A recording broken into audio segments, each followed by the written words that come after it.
é quarta-feira e vamos estudar História, tá? Vocês vão abrir o livro na página 276 e colocar a data de hoje. Hoje são 11/11. Estamos estudando o módulo 4 e o capítulo 10. Bom, o que nós vamos estudar no capítulo 10? O Brasil atual, gente. Então, vamos deixar para trás aquele período do Brasil, da ditadura militar, né? Falamos bastante, ficamos bastante indignados com aquela situação que o Brasil viveu, mas enfim, acabou, tá? Agora nós vamos ver um Brasil atual, Brasil de hoje. E nós vamos começar estudando pela Constituição de 1988. Vamos estudar também a situação atual do Brasil, sobre a desigualdade social, que é muito gritante, né? Uma desigualdade social muito grande, sobre desemprego também, que está assim, bem em evidência, corrupção nem se fala também, né, gente? E a luta por direitos na atualidade, tá bom? Então vamos lá. Olha só, gente. Constituição de 1988 é a nossa Constituição atual, tá? No fim do regime militar e com o retorno da democracia em 1985, uma nova Constituição começou a ser elaborada no Brasil. Ela também, gente, é conhecida como Carta Cidadã, tá? Ela contou com significativa participação da população em sua elaboração. Então, graças a Deus, essa Constituição de 1988, ela teve uma grande contribuição de uma grande parte da população brasileira, ou seja, da sociedade brasileira, de nós cidadãos, tá?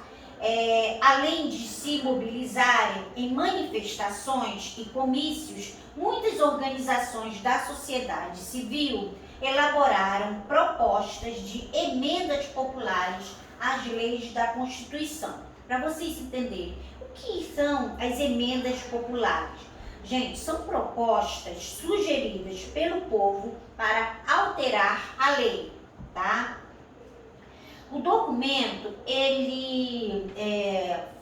o documento final, ele foi publicado em 5 de outubro de 1988, devolvendo direitos extintos pela ditadura militar e estabelecendo uma série de leis que garantiram e ampliaram os direitos civis, tá? Nós vamos ver algumas dessas leis. Aqui, gente, são cidadãos fazendo manifestação no Congresso em defesa às emendas populares, às leis da Constituição. Isso aconteceu em Brasília, no Distrito Federal, no ano de 1988. Bom, olha só. Esse documento, no caso, essas emendas populares, gente, e essa Constituição, que ela foi finalizada no dia... e foi publicada, ela foi publicada no dia 5 de outubro de 1988, ela devolveu alguns direitos extintos, ou seja, aqueles direitos que nós havíamos perdidos, né? O povo brasileiro havia perdido por causa da ditadura militar. E com essa nova Constituição, essas leis, elas voltaram. Primeiro, essa Constituição, ela está decidido nela a condenação da tortura, quer dizer, aqueles militares, aquelas pessoas que praticaram a tortura durante a ditadura militar teriam que ser julgados e condenados. Eleições diretas para a presidência da República, tá? Liberdade de expressão e de imprensa, coisa que também o povo brasileiro não tinha, né? A sua liberdade de expressão. Os jovens maiores de 16 anos e também os analfabetos adquiriram o direito de votar. Então, hoje em dia, um jovem de 16 anos pode sim votar e quem é analfabeto também pode votar. Garantia do direito às terras tradicionais dos povos indígenas, ou seja, aqueles povos indígenas que por direito as terras sempre foram deles, né? Com essa, na Constituição de 1988 foram demarcadas várias terras para que os índios tivessem direitos de lá viver, né? A sua cultura, de viver em paz. Criminalização da devastação do meio ambiente, ou seja, aquele cidadão que colocar fogo ou desmatar uma área da reserva ambiental, ele será criminalizado, tá? Qualificação do racismo como um crime grave e inafiançável, ou seja, aquela pessoa que praticar racismo, seja pela cor da pele, seja pela raça, ou seja pela condição financeira, essa pessoa ela é condenada e não pode pagar fiança para poder ter sua liberdade de volta. Ou seja, se ela é julgada e se ela for condenada, ela vai presa sem direito à fiança, tá? Reconhecimento dos direitos de idosos e crianças. Também aqui, gente, são alguns pontos da nova Constituição brasileira de 1988. Claro que tem muito mais, tá bom? Bom, vamos ver a situação atual do Brasil. Gente, embora a Constituição de 1988 garanta direitos fundamentais à população, ainda existem diversos problemas a serem enfrentados pela sociedade brasileira. O que acontece, gente? A democracia é uma conquista recente na nossa história, né? Porque tem pouco tempo que o Brasil voltou à sua redemocratização. Então, a democracia é uma conquista recente. Dessa maneira, a garantia da cidadania depende da ação da população, pois a conquista de direitos é um processo que se constrói cotidianamente, ou seja, no dia a dia. Vamos conhecer um pouco mais sobre os problemas e desafios atuais de nosso país? Vamos lá. Vamos começar pela desigualdade social. Olha só, desigualdade social. Atualmente, gente, existe uma grande desigualdade social no Brasil. Isso significa que um pequeno grupo de pessoas concentra grande riqueza, enquanto a maior parte da população vive com poucos recursos. Ou seja, um pequeno grupo muito rico e um grupo muito grande, muito pobre. Verdade é essa, tá?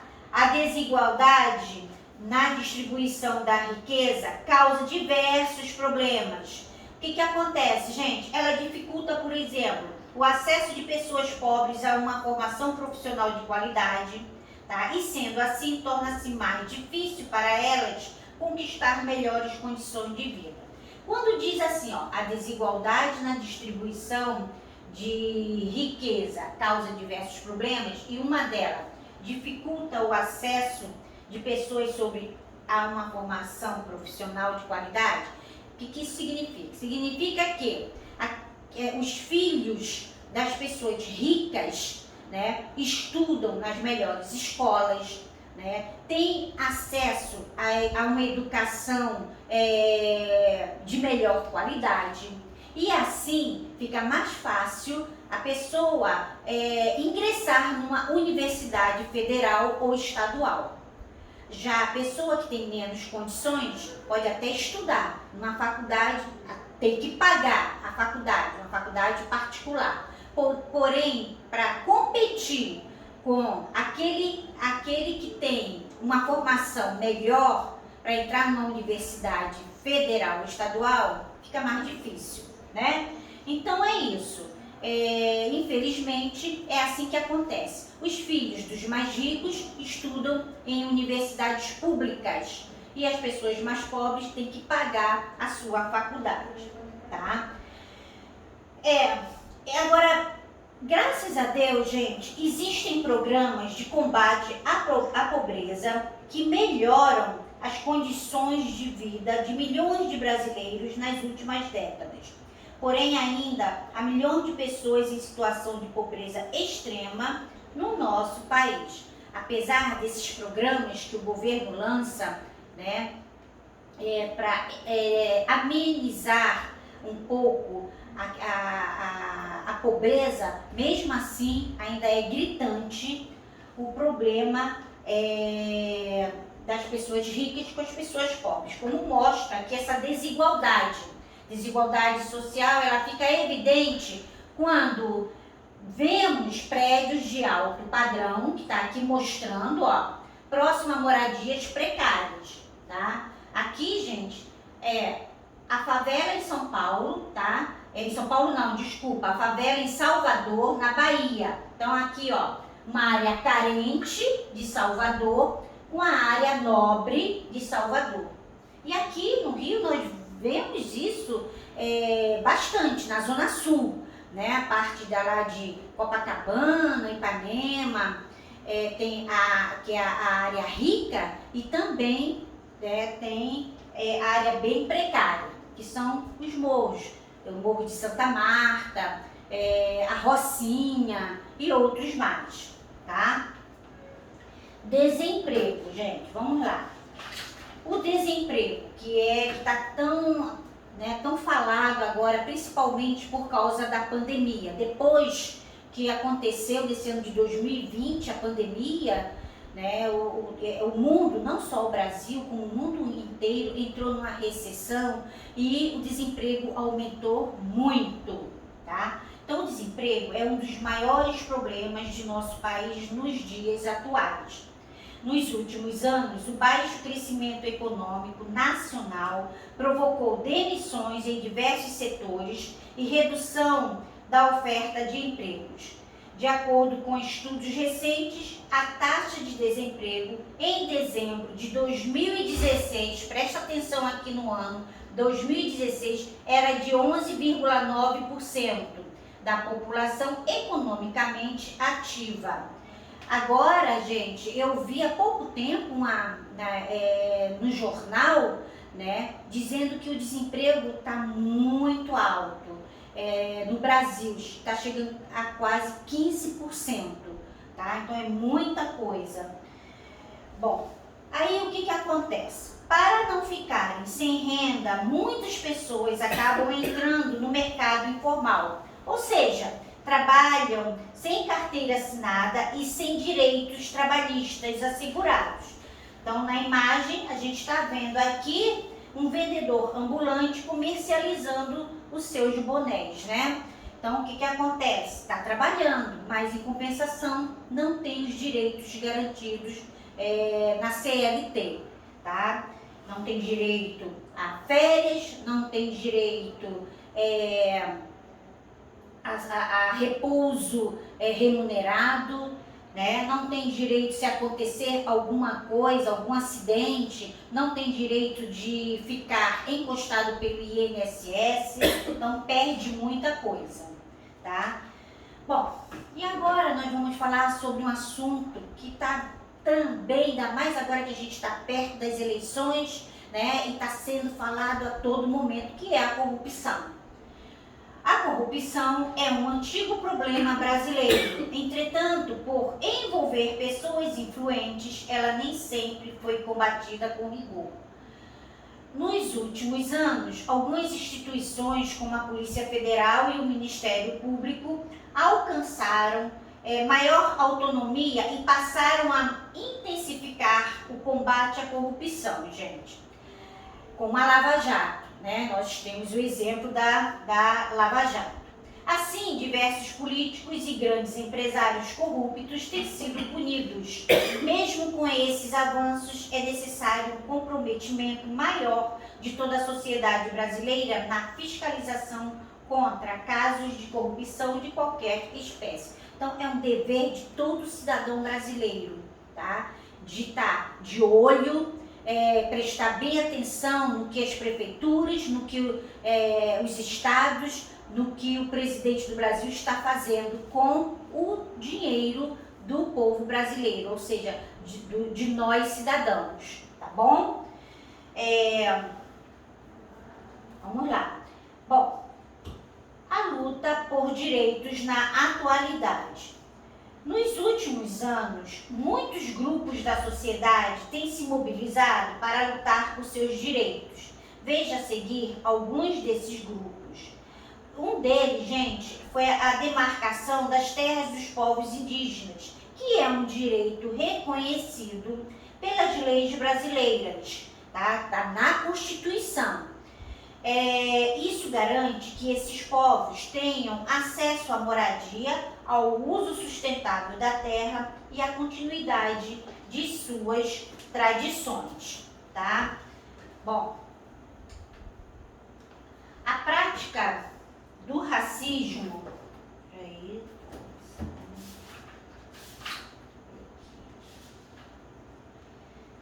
A prática do racismo é um crime grave e inafiançável no Brasil. Entretanto, os casos de racismo contra afrodescendentes são frequentes. Para combater esse problema, muitos movimentos sociais, tá? Professores e instituições têm organizado palestras e eventos para valorizar a cultura afro-brasileira e para promover debates sobre esse tema. Vamos ver o que a Constituição está fazendo, ela fez pela população de idosos, composta pelas pessoas com idade igual a superior a 60 anos. Ela tem aumentado consideravelmente no Brasil, como eu já falei para vocês, né? Essas pessoas idosas, elas estão vivendo mais. Para atender às necessidades básicas desse setor na sociedade, o que aconteceu? Em 2013, foi aprovada uma legislação específica, que ela foi chamada de Estatuto do Idoso. Nesse estatuto, ou seja, nesse documento, reconhece os direitos desse grupo e estimula o respeito, a autonomia e a integração dos idosos na sociedade. Tá? Isso é muito importante, gente. Apesar dos avanços, o número de mulheres que sofrem violência doméstica ainda é elevado. Na fotografia, gente, aqui está mostrando uma manifestação em defesa aos direitos das mulheres na cidade de São Paulo. Essa lei, tá, Maria da Penha, ela é considerada pela Organização das Nações Unidas, pela ONU, como uma das melhores leis do mundo no combate da violência contra as mulheres, tá? Então é isso. Nós estamos no Brasil atual, um assunto que a gente vê na televisão, nas reportagens, nos jornais, né, sobre a corrupção, sobre a violência, sobre a desigualdade social. Então, eu tenho certeza que vocês vão assimilar bem essa matéria, porque é muito atual todos esses assuntos, tá bom? O importante é que a gente tem que ficar de olho como cidadãos. Nós temos que ficar de olho no que está acontecendo em todos os sentidos, tá? Beijos para vocês e até a próxima aula.